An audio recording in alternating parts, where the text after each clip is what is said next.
예, 수업 시작하겠습니다. 교과서부터 좀 볼까요? 교과서 433페이지. 433페이지. 화폐금융정책의 파급 경로 좀 볼 텐데, 이 파급 경로 좀 보세요. 전통적인 경로하고 이 새로운 경로들이 있는데, 전통적인 경로는 뭐 가격 경로 다 알 거예요. 금리 경로. 그러니까 지금까지 좀 읽어볼게요. 화폐금융정책의 체계에서 일단 앞부분을 안 봤기 때문에 그 최종 목표는 몇 줄 보세요. 화폐금융정책의 최종 목표는 뭐예요? 물가 안정, 완전 고용, 뭐 국제수지 균형 뭐 이런 것들입니다. 달성하기 위해서 명목 기준 지표나 운영 목표를 그에 따라서 뭐 통화 타겟팅, 환율 타겟팅, 인플레이션 타겟팅, 뭐 테일러 준칙 뭐 이런 것들이 있습니다. 앞에 지금 안 봤는데 나중에 문제에서 보겠습니다. 그런 것들이 있는데 지금까지는 그 정책 수단과 운영 목표, 명목 기준 목표 이런 그 순서에 따라서 화폐금융정책의 운영 체계가 있는데 지금은 이제 그 뒤에 좀 넘어가 보세요. 화폐금융정책이 실물에 파급되는 경로 밑줄. 안 보이나요? 마지막 단계 최종 목표 달성 여부에 중요한 역할을 하는 화폐금융정책 실물경제 파급 경로. 이 경로는 전통적인 금리 경로가 있고 밑줄. 최근 중요성이 높아지는 자산가격 경로, 환율 경로, 그리고 거기 금리 경로와 대비되는 신용 경로, 기대 경로 이런 것들이 있는데 각각의 경로들을 여러분이 알아둬야 됩니다. 첫 번째 금리 경로가 그 오른쪽 좀 잠깐 보세요. 파란색으로 되어 있는 거. 금리 경로. 화폐 공급의 확대, 기준금리 인하, 은행 대출금리 하락, 투자 소비 증가, 총산출량 증가. 이게 금리 경로의 동그라미하고 그 위에 조그맣게 평면 하나 그래서 화폐 금융정책의 첫 번째 금리 경로 하면 여러분 RY 평면에 IS LM을 그려보면 IS 상품시장 균형식 그리고 LM 화폐시장 균형식 상품 화폐가 맞아떨어진 상태에서 시장의 균형 이자율과 균형 산출량이 결정이 되고 최초에 통화정책의 전달 경로인데 첫 번째 금리 경로 요 금리 경로는 통화량을 팽창시켰을 때 이게 금리를 떨어뜨리고요. 여기에 금리가 단기 금리 그리고 장기의 금리, 단기와 장기 금리. 요 장기 금리를 떨어뜨리고 여기 실물 투자를 늘리고 총수요를 늘려서 경기 부양 효과를 갖는 실물에 파급되는 이런 경로를 있다 이 말이에요. 실물에 파급되는 경로. 그래서 확장 통화정책을 쓰면 요 LM이 우측 가면서요. LM0가 LM1으로 이렇게 우측 가면서 정상적인 경제 상황이라고 한다면 금리가 뚝 떨어지고요. 산출량이 Y1으로 증가해서 이 실물로 파급이 된다. 뭘 통해서? 확장 통화정책이 뭘 통해서요? 요 금리를 통해서요. 금리를 통해서. 이게 전통적인 가격 경로다, 이게. 전통적인 가격 경로. 이 가격 경로의 한계는 뭘까요? 가장 중요한 한계는 여기 이자율이 뚝 떨어져 줘야 되는데 안 떨어지는 상황이 있죠? 유동성 함정 상황. 이게 유동성 함정 상황이면 당연히 금리 경로가 작동하지 않겠죠. 금리가 변하지 않으니까 제로금리 수준에서. 두 번째, 금리가 변한다고 해도 여기에 이렇게 안 변하는 실물로 파급 안 되는 경우라고 한다면 여기죠, 요 투자요. 요 금리 변화가 요 투자를 변화시켜야 되는데 투자를 변화시키지 못하는 경우가 있죠. 그게 투자의 이자율 비탄력성. 이자율 비탄력성. 누구죠? 전통적인 케인즈. 요 케인즈의 뭐죠? 애니멀 스피리트. 투자가 기업가의 미래에 대한 동물적 감각, 동물적 직관 의해서 결정되지 이자율에 별로 영향을 받지 않는다라고 한다면 투자 결정에 이자율이 유효한 변수가 안 되겠습니다. 이자율 아무리 떨어져 봐야 투자 늘지 않는다 이래버리면 실물로 안 가겠죠. 그래서 이 두 가지가 제약이 있을 수 있다는 거죠. 이 전통적인 요 경로를 깨뜨리는 제약이 있을 수 있다. 이런 건 좀 알아두고. 그 다음에 거기 나와 있는 금리 경로의 장애 요인 중에 신용할당 현상이라는 게 있는데요. 요 신용할당. 그 신용할당은 뒤에 넘어가 보세요. 그 박스 안에 들어있습니다. 박스 안에 그 신용할당. 그게 이제 요 각각에 대해서 우리가 다 얘기할 수 있는데요. 유동성 함정은 뭐 계속 봐왔기 때문에 유동성 함정 이렇게 생겼죠. 좀 점스럽지만 요렇게 생겨서 LM을 아무리 이동시켜 봐야 요거 변하지 않는다 이자율 뭐 이런 것이고요. 그 다음에 투자의 이자율 비탄력성은 뭐죠? 투자의 이자율 비탄력성은 이렇게 생겼죠. IS가 이렇게. 그래서 LM이 아무리 우측 가봐야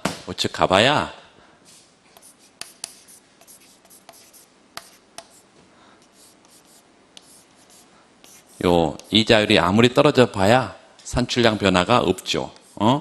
요런 것이 투자의 이자율 비탄력성. 이런 경우는 금리 경로가 제대로 작동하지 않는다라고 생각할 수 있겠습니다. 이자율이 안 떨어진다는 게 아니라 떨어져도 효과가 없다는 얘기예요. 실물로 파급이 돼야 이 금리 경로가 제대로 작동하는 것입니다. 자, 그리고 이게 이제 거기 신용할당은 사실은 신용할당은 요 금리 경로의 한계라고 제약이라고 나와 있지만 다른 경로예요. 신용 경로라는 또 다른 경로야. 그래서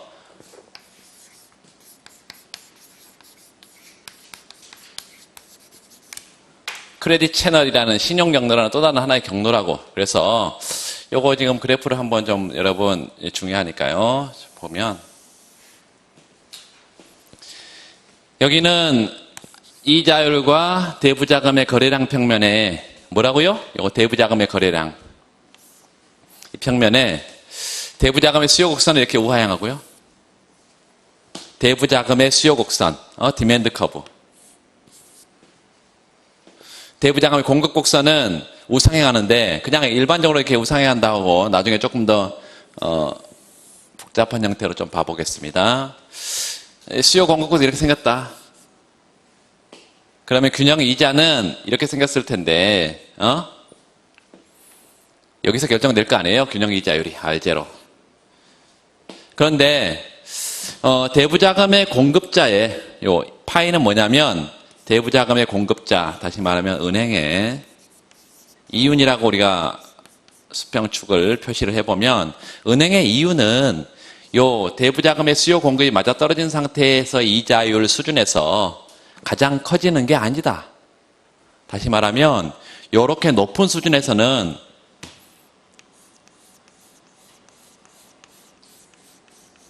이윤이 가장 커지는 게 아니라 오히려 이윤이 떨어져 버린다 이렇게 해요. 요보다 낮은 이자율 수준에서 이윤이 가장 커진다. 그 이유를 지금 설명을 드릴 거예요. 이게 수요 공급이 맞아떨어지는 시장 청산 이자율 수준에서 이윤이 극대화되는 게 아니라 그것보다 낮은 수준에서 이윤이 극대화된다. 왜 그러냐? 이게 이제 대부자금 시장인데요. 비대칭 정보의 대부자금 시장이다. 비대칭 정보의 대부자금 시장. 그 말은 대부자금 시장에서 은행이 대부자금의 공급자고요. 기업이 대부자금의 수요자인데 기업은 자신의 재무 상황이라든가 자신이 은행으로부터 자금을 대출받아서 어떤 투자안을 선택할지 정확하게 안다. 요 기업은 뭘 알아요? 자신의 재무제표라든가 재무 상황, 그리고 자신의 투자안, 어떤 투자안을 선택할지, 리스크가 큰 투자안인지 수익률이 큰 투자안인지 아니면 안전한 자산인지 이런 투자안에 대해서 정확하게 기업이 알고 있다. 이걸 사실상 완전 정보 정보하에 있다. 자기 행동이니까요. 완전 정보하에 있어. 근데 은행은 모른다는 거예요. 은행이 뭘 몰라? 은행이 기업의 행동에 대해서 잘 몰라. 그래서 얘가 정보가 부족한 자입니다. 은행이 정보가 부족한 자야. 대부자금의 공급자가 정보가 부족해. 얘는 정보가 완전하고, 따라서 이렇게 비대칭 정보 상황에서 대부자금 시장에서는 이렇게 이자를 시장 청산 이자 수준으로 이자를 이렇게 끌어올려 버리면 어떤 현상이 나타나냐면 비대칭 정보 상황에서 일반적으로 우리가 알고 있는 역선택과 도덕적 해이 현상 이런 게 나타난다 이것입니다. 자, 첫 번째는 이자율을 예컨대 우리가 상승시켰을 때 R1보다 높은 R0를 상승시켰을 때 이 높은 이자를 감당하고서라도 대출을 받으려는 기업들은 어떤 기업이냐면 상대적으로 신용도가 낮은 기업이다. 그래서 이거를 보통 이제 L타입이라고 이렇게 표시합니다. L타입. 이 신용도가 낮은 기업들만 이 높은 이자를 주고서라도 돈을 빌리려고 할 거기 때문에 누구의 입장에서는 은행, 정보가 부족한 은행의 입장에서는 이자를 높여놓으면 어떤 애들만 만나게 된다? 이 낮은 신용도를 가진 기업들만 만나게 돼서 만나고 싶지 않은 거래 상대방과 만나게 되는 현상. 이게 역선택이다. 역선택 현상에 직면한다. 두 번째, 이런 신용도 낮은 기업들이 높은 이자를 주고 돈을 빌려갔다면 이 높은 이자를 감당하기 위해서 리스크가 큰 투자안을 선택한다. 리스크가 큰 투자 대상을, 이 투자안을 선택하게 된다. 이 리스크가 크다는 것은 무슨 얘기냐면 기업이 요 투자를 했다가 파산을 해버릴 가능성이 높은 투자안이다. 파산해버리면 갚고 싶어도 채무는 갚을 수가 없다. 채무 불이행 위험이 큰 투자안이다. 따라서 누구의 입장에서는 정보가 부족한 은행의 입장에서는 요 누가요? 얘는 누구죠? 얘가 지금 대리인이죠. 대리인. 요 대리인. 요 대리인이 목적 함수, 누구의 목적 함수요? 주인의 목적 함수를 저해하는 방법으로 행동하는 현상이다. 그래서 이걸 도덕적 해이다 이렇게 부르는 거예요. 도덕적 해이. 모럴 해저드 혹은 주인 대리인 문제가 발생한다. 그래서 이런 역선택의 문제라든가 그 다음에 도덕적 해이 문제를 고려했을 때 리스크를 회피하는 방법으로 요 금리를 높이지 않고 그대로 낮게 유지하면서 금리는 이렇게 고정시켜 놓고요. 낮은 수준에 고정시켜 놓고 시장의 그 낮은 금리 수준에서는 빌려주려는 애보다 빌리려는 애들이 많아서 이런 만성적인 초과 수요가 발생할 텐데 이 초과 수요를 신용을 담보물 또는 신용평가 이런 걸 통해서 할당을 한다. 신용을 할당한다. 그래서 이거를 크레딧 레이셔닝 이렇게. 크레딧 레이셔닝, 신용 할당 현상이 나타난다 이것입니다. 자, 요 금리가 요 이자율이 제대로 신용 배분에 영향을 줘요, 못 줘요? 못 주죠. 요 금리가 신용 배분에 영향을 못 줘. 그리고 다른 경로가 작동한다 이거죠. 어떤 경로가? 신용 할당이라는 이런 양적 경로가 신용 경로가 작동을 한다. 이거를 이제 신용 채널이다 이렇게 부르는데요. 이런 경로가 작동하면 당연히 요거는 제약을 받는다. 지금 이렇게 써져 있는 거예요, 지금. 사실은. 근데 여러분 실제 답안 쓸 때는 여기다가 요걸 써놓고 뭐 이렇게 제약을 크게 쓸 일은 없어. 다 이렇게 나열을 합니다. 나열. 몇 가지 경로들을 나열을 한다고. 각각의 장단점들을. 그래서 따로 우리가 보고 요게 이제 보통 교과서의 표현인데 사실은 좀 엄밀하게 그려보면 그렇게 그리는 게 아니고 수요 곡선이 이렇게 생겼습니다. 디맨드 커브는. 근데 공급 곡선이 금리를 높여주면 계속해서 은행이 공급을 늘리느냐 이거예요. 금리가 높다고 해서 은행이 공급을 늘리는 게 아니고 이렇게 만약에 이 수준에서 뭐라고 한다면 이윤이 극대화되는 수준이라고 한다면 만성적인 초과 수요가 발생하도록 이렇게 그리고 여기가 이런 형태로 극값을 가지고 이렇게 떨어지도록 공급곡선 이렇게 생겼다 계십니다. 공급곡선 후반골절해. 후반골절한다는 건 무슨 얘기냐면 자신의 이윤이 가장 커지는 이 이자율보다 이자가 더 높아진다고 해도 자금 공급을 안 한다는 것입니다. 공급을 오히려 줄여버린다. 이런 거예요. 그래서 정확하게 표현하면 요 이자가 시장 청산 이자율 수준이고 이윤 극대화 이자율 수준은 여기입니다. 그래서 그래프를 저렇게 그릴 수 있다면 저렇게 그리는 게 더 좋긴 하겠습니다. 뭐 교과서에 이렇게도 나와 있으니까 이렇게 뭐 그려도 되고.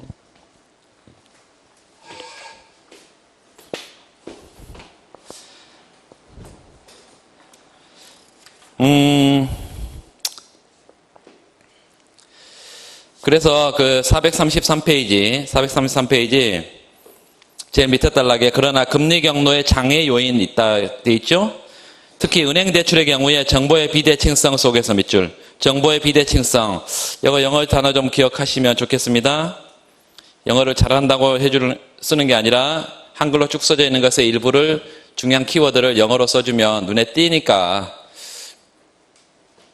은행의 차입자의 신용도를 정확하게 파악할 수 없고 은행이 그것을 알아내는데 비용이 수반되기 때문에 밑줄 그세요. 은행 대출이 균형금리에서 결정되는 적정 수준의 대출보다 과소한 수준에서 이루어지는 신용할당 현상이 발생할 수 있다. 이렇게 되어 있고 거기 박스 11-3의 신용할당에다가 영어 기억하세요. 크레딧 레이셔닝 별표하고 그 그래프를 그릴 수 있으면 되겠습니다. 설명은 다 드렸어요. 쭉 읽어보시면 되고 434페이지 그 환율 경로 그 왼쪽을 좀 보세요. 환율 경로 일단 국내 금리가 하락하면 국내 금리가 왜 하락한대?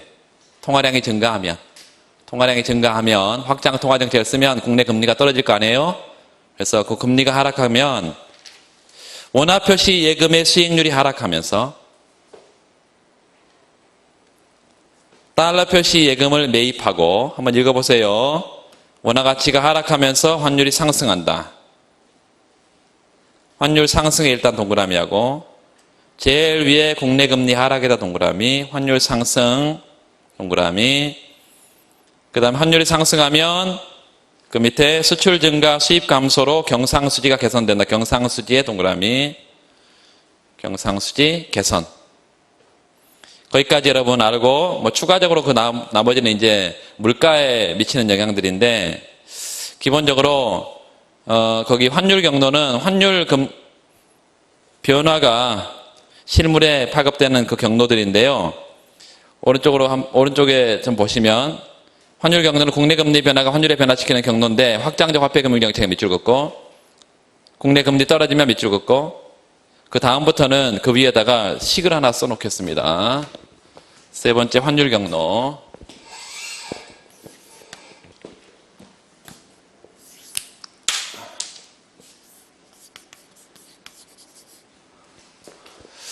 환율 경로는 일단 서술로 해보면 확장 통화 정책을 시행하면 이자율이 떨어지고 이자율 떨어진 게 결국은 최종적으로는 환율이 이렇게 상승하면서 순수출이 증가하고 이 순수출은 소비, 투자, 정부 지출, 순수출 이런 것들이 다 총수요의 구성 요소이기 때문에 총수요를 증가시키고요.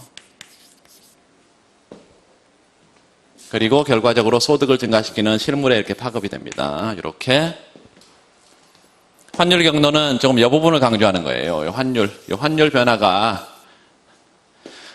중요한 실물에 파급되는 중간 과정에 있는 거죠, 지금. 확장 통화 정책을 썼을 때 중요한 중간 과정에 있다. 이론적으로는 이자율 평가라는 것입니다. 이자율 평가, IRP. 나중에 뒤에서 다 하겠지만 이거 뭐 여기서 안 하고 넘어가는 환율 경로를 아예 안 하고 넘어가는 거니까. 이자율 평가라는 것은 아주 중요한 과정이 있는데요. 이 말 그대로 이건 이자율 평가라는 이자율이 인터레스트 레이트, 이자율이 패러티는 일치한다는 말입니다. 이자율이 뭐라고? 패러티, 일치한단 말이에요. 이자율이 일치하는 수준에서 환율이 결정된다는 환율 결정 이론인데, 자본 이동이 완전히 자유로운 상태에서, 국가 간의 자본 이동이 완전히 자유롭다. 두 번째, 완전 대체성. 이거는 완전 자본은 뭐라고요? 국가 간의 자본 이동이 완전히 자유롭다 이 말이고, 완전 대체성은 국내 자산과 해외 자산이 완전 대체 자산이라 이 말입니다. 이게 아주 중요한 가정인데, 이런 가정하에서 또 하나 가정을 하나만 더 써보면, 국가 간의 자본 이동에 있어서 완전히 자유롭다 그랬는데요. 자본 이동에 있어서 자본 거래 비용이 전혀 없다면, 자본의 거래 비용, 이게 전혀 없다, 부존재. 이런 세 가지 가정하에서, 이런 가정하에서 국내 투자에 따른 수익률과 해외 투자에 따른 수익률이 일치한다는 이론입니다. 그런데 국내 투자는 요 이자율에 의해 결정되고요. 국내 투자는 채권 투자이기 때문에 채권 이자가 국내 투자 수익률이고, 해외 투자는 물론 해외 채권의 이자율 수익률 영향을 받겠지만, 여기에 아주 중요한, 나중에 여러분 이제 나중에 뒤에 하게 됩니다. 여기 예상 환율 변동률이라는 2분의 2 expectation 마이너스 2. 요 expectation은요, 예상 환율이라는 거예요. 그냥 명목 환율이고, 이거는. 이걸 어떻게 읽냐면, 예상 환율 변화율 이렇게 읽습니다. 예상 환율 변화율 이렇게 읽어. 그래서 국내 투자 수익률은 단순하게 이자로 결정되는데, 해외 투자를 하게 되면 여기에 환율이 들어간다. 이게 환율. 그리고 내가 지금 투자를 하게 되면 투자 과실은 언제 받게 되냐면, 투자 기간이 지난 다음에 1년 뒤에, 6개월 뒤에 받기 때문에 그때 환율을 알 수 없기 때문에 여기에 예상 환율이라는 게 들어가요. 그래서 이렇게 요 해외 투자 수익률과 국내 투자 수익률이 요 같아진다는 이론입니다. 요게 요 인터레스트 레이트, 이자율이 패러티 일치한다는 것인데, 사실은 요 이자율은 뭐의 대표적인 변수냐면 투자 수익률을 대표하는 변수예요. 그래서 투자 수익률이 같아진다는 이론입니다. 어떤 가정하에서? 국가 간의 자본 이동이 전혀 제약이 없는 완전 자본 가정하에서. 두 번째, 요 자산의 완전 대체적이라는 것은 어떤 의미냐면, 한국의 국채하고 미국의 재무성 증권은 수익률도 사실은 다르지만, 만약에 수익률이 똑같은 3% 수익률을 준다면, 3% 수익률을 준다면 얘는 지금 무차별한, 완전 대체적인 무차별한 자산이라고 이렇게 가정을 두는 거예요. 그래서 현실은 그래요, 안 그래요? 현실은 전혀 그렇지 않습니다. 미 재무성 증권과 한국의 투자 국채를 똑같은 수익률 3% 준다고 하면 당연히 여러분들은 애국자니까 국내 채권을, 그럴 리가 없다는 얘기죠. 미 재무성 증권을 다 선택할 거란 얘기죠. 왜냐하면 미 재무성 증권은 신용 등급이 AAA 플러스인 미국이 발행하는 것이고, 우리는 A 플러스인 한국이 발행하는 것이기 때문에 신용도가 전혀 다른, 발행자가 달라. 그렇기 때문에 요 자산이라는 것은 발행 주체가 누구냐에 따라서 값어치가 전혀 다릅니다. 두 번째, 미 재무성 증권을 국제시장에 내놓으면 잘 팔리지만 한국 국채는 상대적으로 잘 안 팔린다는 얘기예요. 이걸 이제 국제 유동성이라고 합니다. 국제 유동성이 미 재무성 증권이 훨씬 더 커. 따라서 현실은 국가 간의 채권이 수익률만 가지고 투자 대상을 선택하지 않아. 이 포트폴리오 바구니 안에, 여러분 토빈의 포트폴리오 이론이라는 게 있는데요. 요즘 굉장히 뜨고 있습니다. 계속 나올 것 같아요, 앞으로. 재무 이론이. 근데 그 포트폴리오의 바구니 안에 자산을 선택할 때 수익률이 높냐 낮냐. 두 번째, 그거에 리스크가 있냐 없냐, 이걸 고려한다고요. 리스크는 어떤 리스크가요? 채권 발행자의 신용 리스크입니다. 현실은 그런데 이 이자율 평가는 완전 대체 자산이라는 걸 가정을 돋보여가지고 그 리스크를 전혀 고려하지 않습니다. 그냥 수익률만 고려, 수익률만 고려. 단순한 이론이에요. 그리고 국가 간의 거래 비용이 전혀 없다는 것은, 자본의 거래 비용이 전혀 없다는 것은 현실은 또 거래 비용이 굉장히 많아요. 내가 미국에 투자하려고 하면, 미국에 투자하려면 가장 먼저 뭘 해야 돼? 내가 갖고 있는 원화를 달러로 바꿔야 돼요. 환전 비용이 들어. 또 미국에 투자를 해야 하려고 하면 보내야 되잖아요. 자금 이체 비용이 들어요. 여러분 은행 가서 돈 10,000원 보낸다고 해도 자금 이체 비용이 듭니다. 규모가 투자하기 다음 규모가 크기 때문에 자금 이체 비용이 굉장히 많이 들어요. 또 무턱대고 미국에 투자할 수 있을까요? 그렇지 않아요. 미국의 상황을 잘 알아야, 투자 대상을 잘 알아야 되지.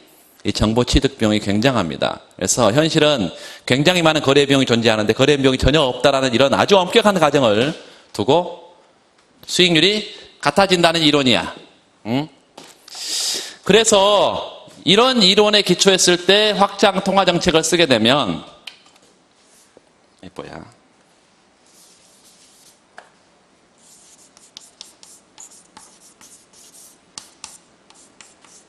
이자율이 떨어지면서요. 어떤 현상이 나타나냐면 처음에 같았던 국내 이자와 해외 이자, 그리고 여기 예상 환율 변동률, 같았던 얘가 떨어지면서 부등호 방향이 이렇게 됩니다.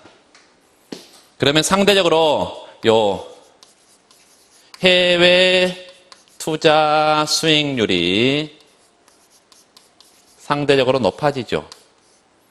그럼 여러분은 당연히 해외 투자를 늘리지 수익률도 낮은 국내 투자를 늘리지는 않을 거란 얘기예요. 해외 투자를 한다는 것은 자본이 국내에서 해외로 빠져나간다는 것입니다. 그러면 외환시장에 자본이 빠져나갈 때 아까 뭐로? 원화가 달러로 바뀌어서 빠져나간다 그랬잖아요. 원화가 달러로 바뀌어 빠져나가. 그러면 외환에 대해서 수요가 많아지면서요. 이 환율의, 외환의 가격인 환율의 상승을 가져온다 이거죠. 요게 여기야, 여기요. 왜 이자율 떨어지면 환율이 상승하냐? 요게 여기라고죠. 이자율 떨어지면 상대적으로 원화 채권의 수익률이 낮고 달러 채권의 수익률이 높아지기 때문에 달러에 대한 수요가 증가하고 그 결과 환율이 상승하게 된다. 이게 이제 여러분 개방경제 부분을 안 했기 때문에 조금 어려울 수 있지만 뭐 이건 나중에 가서도 이 정도밖에 안 해요. 그래서 환율이 상승하면 순수출이 증가하면서 소득이 증가하는 경로가 환율 경로다. 굳이 이걸 그래프로 그려보면 환율 경로 그 옆에 조그맣게 평면을 그려서 그래프로 그려놓으세요.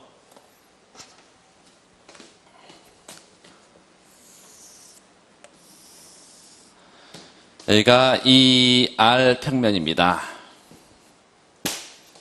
환율 결정 이론이라 그랬죠? ER 평면이야. 자, 국내 투자 수익률은 국내 이자료만 영향을 받지 환율에 영향을 받지 않습니다. 따라서 국내 투자 수익률은 이렇게 환율에 완전 비탄력적으로 전혀 영향을 받지 않는, 환율이 낮든 높든 전혀 영향을 받지 않는, 이게 국내 투자 수익률로 구성된 투자 수익 함수예요. 국내 투자 수익 함수. 이걸 원화 표시 채권 수익 뭐 이렇게도 써 있는 책도 있고요. 하여튼 국내 투자 원화 표시 채권 국내 투자 수익 함수. 그래서 간단하게 이거를 이렇게 대문자 R로 씁니다. 뭐 영향을 받는다고요? 국내 이자율 R제로 영향을 받아. 자, 그리고 해외 투자 수익 함수는 이렇게 환율과 역관계로 생겼습니다. 왜 그래? 예, 보세요. 해외 투자 수익 함수는 왜 요거 전체가 해외 투자를 결정하고 있는데 다시 한번 써보면 R 스타 플러스 요거 2분의 2 expectation 마이너스 1이죠. 그래서 환율이 분모에 있기 때문에 환율이 상승하면 전체값은 떨어집니다. 환율이 상승하면 전체값 떨어져. 그래서 이 해외 투자 수익 함수는 요 R 스타로 보통 표시하는데요. R 스타 뭐에 영향을 받는다고요? 자, 사실은 투자 수익에 영향을 주는 것은 국내 이자도 있고요. 해외 이자도 있고 예상 환율도 있고 환율도 있고 여러 가지 해외 투자 수익에 국내 투자 수익에 영향을 받는 변수들이 있지만 이걸 2차원 평면에 다 나타낼 수가 없잖아요. 그래서 뭘 뽑은 거야? 지금 요 환율하고 요걸 뽑아낸 거야. 나머지는 이런 것들이 변하면 해외 투자 수익 곡선 자체가 시프트가 된다. 자체가 움직여. 2차원 평면에 두 개밖에 나올 수가 없으니까. 그래서 가장 중요한 여기 예상 환율이라든가요. 해외 이자료라든가 이런 게 변하면 곡선 자체가 움직입니다. 이게 맞아떨어진 상태에서 균형 이자율이, 균형 환율이 결정돼.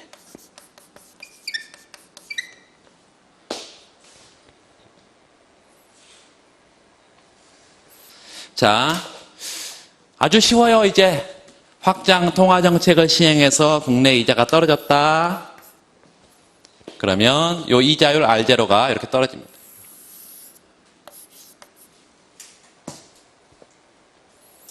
그러면 최초의 균형 환율 수준에서 뭐가 발생하나요?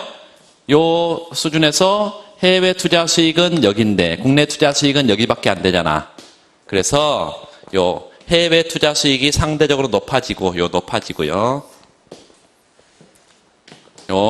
요만큼 투자 수익의 격차가 발생하고 자본이 빠져나가면서 환율의 상승으로 이 원으로 요런 점이 요런 점으로 간다.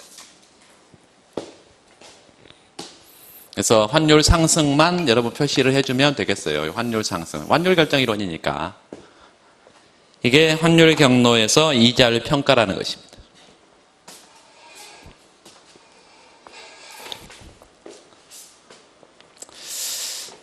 자, 그래서 일단 그 환율 이론이 몇 가지가 지금 정리가 되어 있는데요. 그거 우리가 이해할 수 있는 데까지 좀 이해를 좀 해봅시다. 두 번째 단락에 이러한 원화 환율의 상승은 밑줄 그으세요. 두 번째 단락. 원화 환율의 상승은 먼저 수출을 늘리고 수입을 줄인다. 거기다 순수출 경상수지 써놓고 수출을 X-M 이렇게 써놔요. X-M. 경상수지는 보통 이제 NX, CX 쓰는데 경상수지예요. 경상수지는 정의가 뭐냐면 수출에서 수입을 뺀 거예요. 그런데 환율이 상승하면 수출은 어떻게 되고요? 늘고요. 수입은 줄어요. 경상수지는 개선됩니다.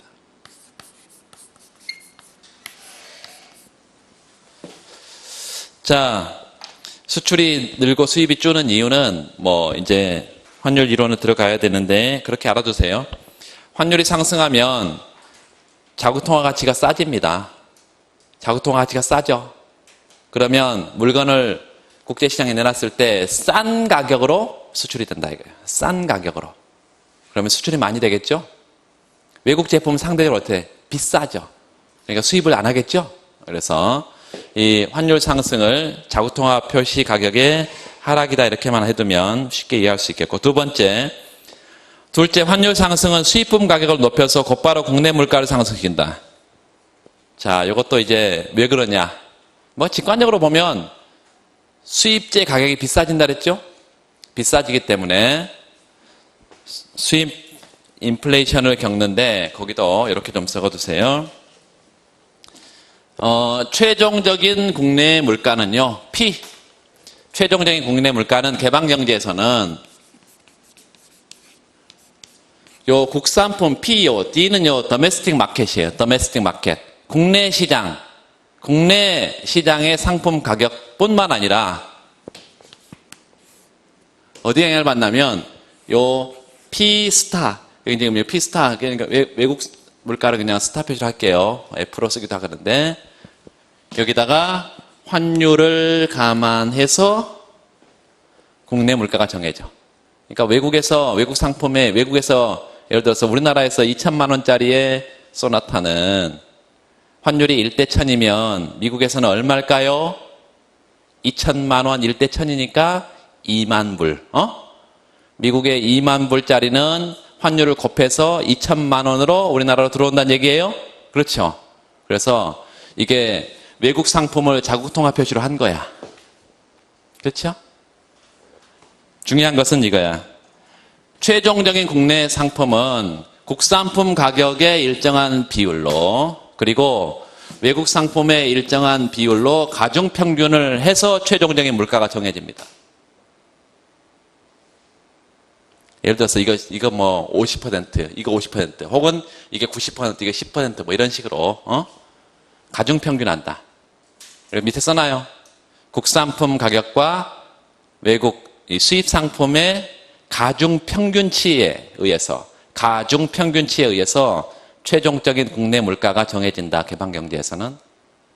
다시 한번, 최종적인 국내 물가는 국산품 가격과 수입 상품의 가중평균치에 의해서 최종적으로 결정이 된다고 가정하면, 환율이 어떻게 되면? 상승하면.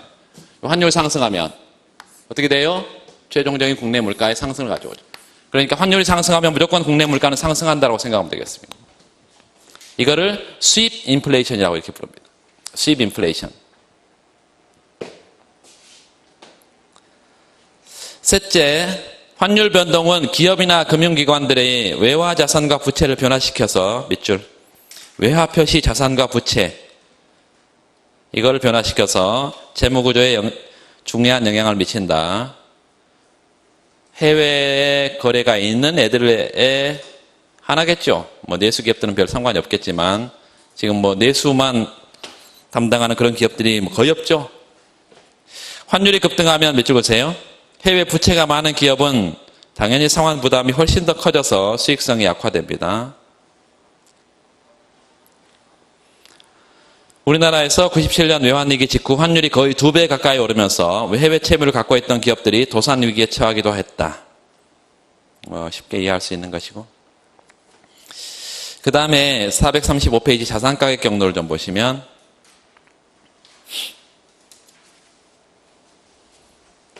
금리 경로와 환율 경로를 하나로 묶어놓은 이유는 뭘까요? 환율도 외환의 가격이라고요. 금리는 자국의 금융상품의 가격이라고 생각할 수 있겠죠. 그 자산가격 경로의 435페이지 중앙은행이 확장 통화정책을 썼을 때 통화량 증가 금리 하락을 통해서 주식, 부동산 밑줄 그세요. 주식, 부동산 등 자산가격을 상승시킴으로써 가계 소비와 기업 투자를 증가시킬 수 있는데 그 경로를 바로 자산가격 경로라고 말합니다. 먼저 그 밑줄 그세요. 가계가 보유하고 있는 주식이나 부동산 가격은 부의 효과에 의해서 가계 소비가 증가할 가능성이 있고, 두 번째, 가계가 소유한 부동산 가격이 상승하면 담보 가치가 커지니까 은행으로부터 더 많은 대출을 받을 수 있겠죠. 그래서 소비도 증가할 가능성이 있다. 그 토빈의 Q이론 지난번에 했는데요. 토빈의 Q이론. 이 Q이론은 기본적으로 Q값에 의해서 투자가 결정된다는 이론이죠. 그럼 Q값이 뭔지 알아야 되겠지? Q는 뭐죠? 분모가 실물자본, 대체비용. 분자는요? 주식시장에서 평가된 기업가치. 거기 나와 있나? 거기 나와 있네요. 토빈의 Q란 주식시장에서 평가된 기업의 시장가치를 기업의 실물자본 대체비용으로 나눈 비율을 의미한다. 금리가 떨어져서 주가 상승하면 밑줄. 금리가 떨어지면 주가가 상승한다는 걸 알아야 되겠죠? 이게 자산가격 결정 원리인데요. 주가든 채권 가격이든 주식 가격이든 부동산 가격이든 모든 가격, 자산 가격은 다 금리에 역관계에 있습니다. 분모에 있어, 분모에 이자율이. 그래서 이자율이 올라가면 자산 가격은 떨어지게 돼 있고요. 이자율이 떨어지면 자산 가격은 올라갑니다. 그래서 나중에 그 금융자산에서 볼 거예요. 여러분, expectation D, PT는 expectation T, 시그마, I는 1부터 무한대까지 뭐 이런 식 봤잖아요? 1 플러스 R분의 I 플러스 1, T 플러스 1. 처음 들어봐? 처음 들어보지 않을 텐데 다 들어봤는데 기억에서 사라진 거죠. 다시 살리면 돼요. 자산가격 결정 원리에 그 할인율이 어디에 들어있다? 분모에 들어있다. 1 플러스 R. 할인율이 분모에 들어있어. 자, 그래서 거기 밑줄 그어놓으세요. 금리가 떨어지면 주가가 상승하고요. 주가 상승은 기업의 시장 가치, 토빈의 Q값의 분자값을 끌어올려서 가게나 공장 같은 실물 자본을 대체하는 데 소요되는 비용이 적고 뭐가 높아? 기업 가치가 높아지기 때문에 토빈의 Q값이 올라가고 이는 투자 비용 대시 기업의 시장 가치 상승을 의미하기 때문에 기업의 투자를 늘릴 거다라고 말하고 있어요. 그 식을 뭐 당연히 다 알 것인데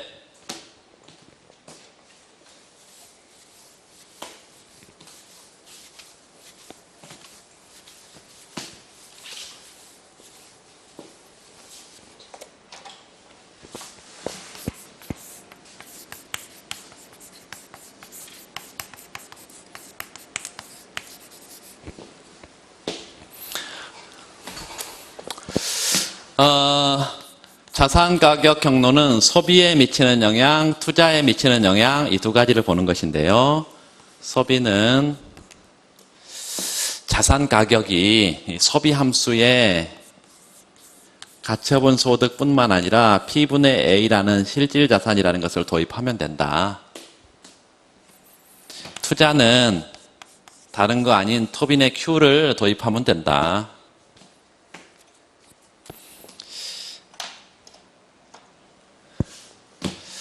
확장 통화 정책을 통해서 금리가 떨어지면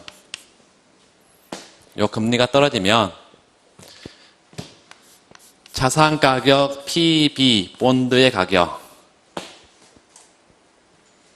뭐라 그랬어요? 무한 등비급수로 다 구했잖아? R분의 1이다. 그래서 자산 가격이 어떻게 되면 이자율이 떨어져서 자산 가격이 상승하게 되면 자산 가치가 올라가, 내가 갖고 있는 부동산 가치가 올라가, 내가 갖고 있는 주택 가치가 올라가, 채권 가치가 올라가. 그러면 어때? 자산이 올라가 전체적으로. 소비가 증가. 그래서 우리의 관심사는 요 확장 통화 정책을 썼더니 뭐의 변화를 통해서? 이 자산 가치의 변화를 통해서 실물로 파급이 되고 있더라. 이게 자산 가격 경로다 이 말이에요. 두 번째, 이 토빈의 Q값은 이렇게 생겼다. 토빈의 Q값은 분모가 실물 자본 대체 비용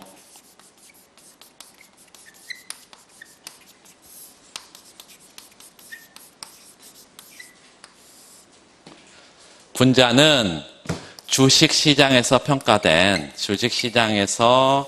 평가된 기업의 가치다.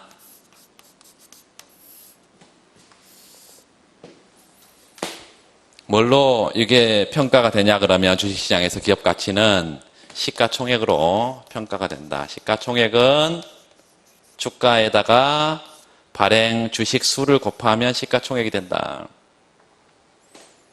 주식이 여기 들어있다. 주식이요. 주식. 주가에다가 발행 주식 수를 곱하니까 주가가 여기 분자에 들어간다. 실물 자본 대체 비용은 실물 자본이라는 것은 말 그대로 공장 시설 이런 것들이에요. 이게 투자 비용이다.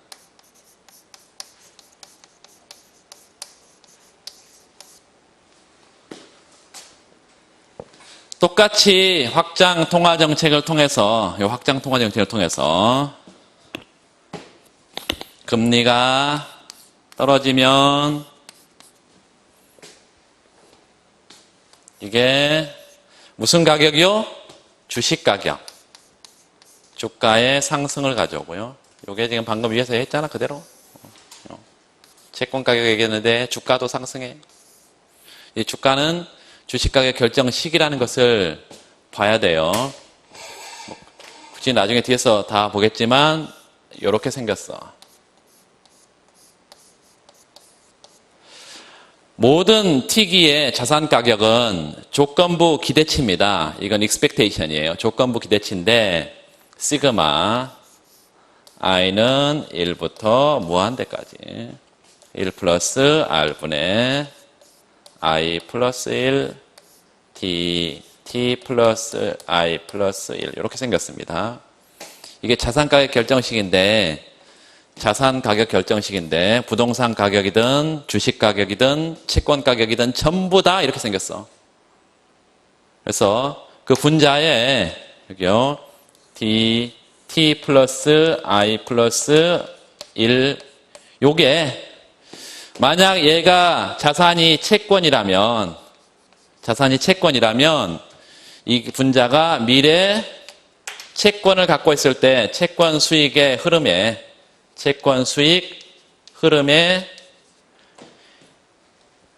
전부 다 이자율로 할인을 해서 현재 가치 다 합한 거야. 미래 채권 수익 흐름에 현재 가치의 합이다. 현재 가치의 합이에요. 만약에 이게 부동산이라면 자산이 부동산이야. 그러면 부동산은 요 미래 채권 수익 흐름이 아니라 미래 부동산은 내가 쓸 수도 있지만 임대해 줄 수 있잖아. 임대. 그래서 미래 임대 수익 흐름의 현재 가치 합이에요. 요게 주식이라면 요게 주식이야. 주식이면 이게 뭐가 되냐면 주식은 뭐하러 갖고 있어요? 주식 뭐하러 여러분 갖고 있죠? 안 갖고 있어 봐도 몰라요. 주식은 배당을 받기 위해서 갖고 있어요. 주식은 내가 그 회사의 주인이다. 주인이기 때문에 나중에 회사가 일을 잘해서 남는 게 있으면 나한테 배당 달라 이래서 주식을 갖고 있는 거예요. 그래서 미래 배당금 흐름의 현재 가치의 합입니다. 여기에 모든 자산가격 결정식이 똑같아. 근데 중요한 것은 여기에 주가가 상승한다고 얘기했는데요. 요 주식 가격이 상승한다고 얘기했는데 왜 상승하냐면 요 이자가 떨어지기 때문이에요. 여기 올라가. 그래서 그것보다 중요한 것은 주가가 상승하게 되면 요 토빈의 Q 값의 분자값을 끌어올린다. 분자값을. 그러면 그랬잖아요. 주식과 뭐요? 실물 자본의 무슨 거래? 재정거래. 주식과 실물 자본의 재정거래. 여러분 처음 들어서 익숙하지 않은 분들은 반드시 알아야 되고요. 그런 게 있다는 거 반드시 써서 집에 가서 복습하면서 해야 되고, 예전에 들어보신 분들은 확인은 반드시 해야 되고, 다시 확인. 이 실물 자본과 주식과의 재정거래. 다시 말하면 항상 비싼 거는 내다 팔고 저렴한 것 구입한다 이것입니다. 그래야 남아. 뭐가 비싸 지금? 주식이 비싸니까 주식 내다 팔아. 그리고 저렴한 거 실물 자본을 구입해요. 어떻게 한다고요? 주가가 상승하면 주식 매각. 실물 자본 매입. 이거 모르면 토빈의 Q를 전혀 모르는 것입니다. 이 재정거래를 모르면. 그래서 주식을 매각하고 실물 자본을 매입한다는 건데 실물 자본을 사들인다는 것이 투자예요. 그래서 투자가 증가한다라는 이 결론을 내릴 수가 있다. 토빈의 Q값이 이렇게 생겼는데 처음에 확장 통화 정책을 쓰게 되면 이자는 떨어지고 주가는 상승해서 토빈의 Q값이 올라가니까 투자가 증가한다라는 게 지금 이 이론이에요.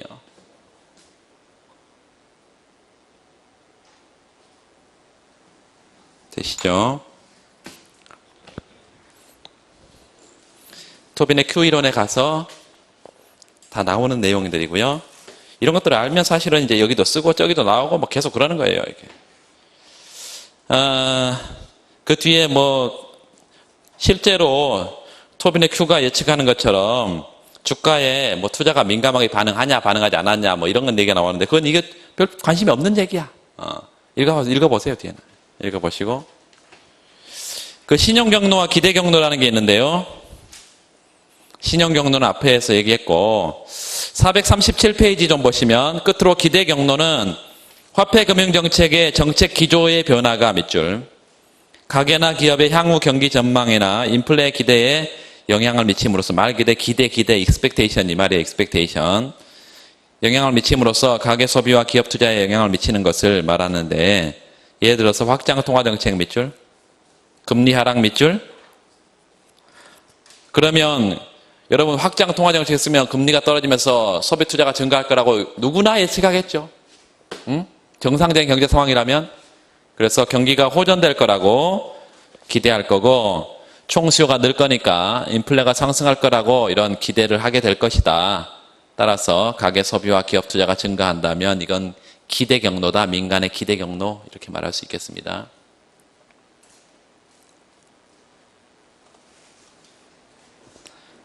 그 11-1 별표해 놓고 금리 경로, 자산가의 경로, 환율 경로, 신용 경로, 기대 경로 이걸 다 도표로 정리해서 이걸 암기를 해야 됩니다. 여러분 암기를 해야 돼요.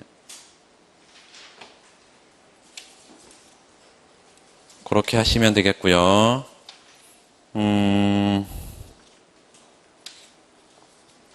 심판에 예전에 들어있지 않는 그 화폐금융정책의 소득분배 효과라고 지금 새로 들어갔는데 439페이지 뭐 별거 없어요. 그냥 읽어보시면 되겠습니다. 그 두 번째 단락에 각 경제 주체들마다 자산 보유 형태가 서로 다른 경우 화폐금융정책에 따른 금리 조정이 밑줄 그으세요. 경제 주체별로 보유 자산 부채 가격에 차별적으로 영향을 미침으로써 소득분배에 영향을 줄 수 있다는 이런 얘기인데 이러한 경로는 금리를 변화시키는 것이 소비나 투자 등 거시 변수에 영향을 미쳐서 전통적인 경로와 구분되어 화폐금융정책의 재분배 경로라고 부른다. 그래서 똑같이 금리가 변했을 때 예전보다 더 좋아진 애들이 있고 더 나빠진 애들이 있다. 뭐 이런 얘기들이에요. 쭉 한번 읽어보시면 뭐 별거 없으니까 읽어보시면 되겠습니다. 그 뒤에 요즘 강력한 힘을 발휘하고 있는 제닛 옐런도 나와 있고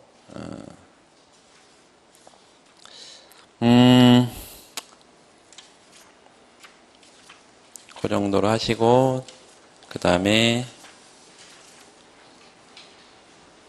일단 그 미시기초 가기 전에 문제들을 좀 보겠습니다. 잠깐 쉬고 문제 볼까요? 그 페이지 펴놓으세요. 149페이지 47번 문제입니다. 149페이지 47번.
예, 계속하겠습니다.